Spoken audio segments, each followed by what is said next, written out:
انسان کی سب سے بڑی بیوقوفی پتہ ہے کیا ہے؟ وہ اپنی نیند اور سکون اس چیز کے پیچھے برباد کرتا ہے جو پہلے سے ہی فائنل ہو چکی ہے۔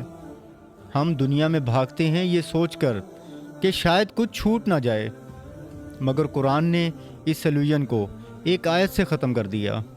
اللہ فرماتا ہے، زمین پر چلنے والا کوئی جاندار ایسا نہیں ہے جس کا رزق اللہ کے ذمہ نہ ہو۔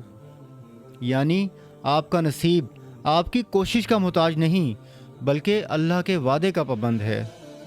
اس سے بھی بڑی گواہی میرے نبی صلی اللہ علیہ وسلم نے دی۔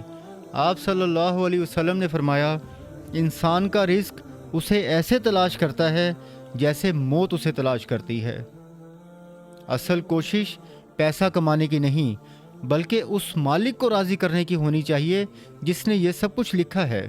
اگر یقین پختہ ہو تو گریڈی انسان بھی مطمئن ہو جاتا ہے۔ رزق بھاگنے سے نہیں تقویٰ سے بھرتا ہے۔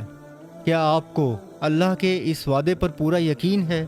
اگر دل سکون میں ہے تو کمنٹ میں الحمدللہ لکھیں اور اس شخص کو یہ ویڈیو بھیجیں جو آج کل بہت پریشان ہے۔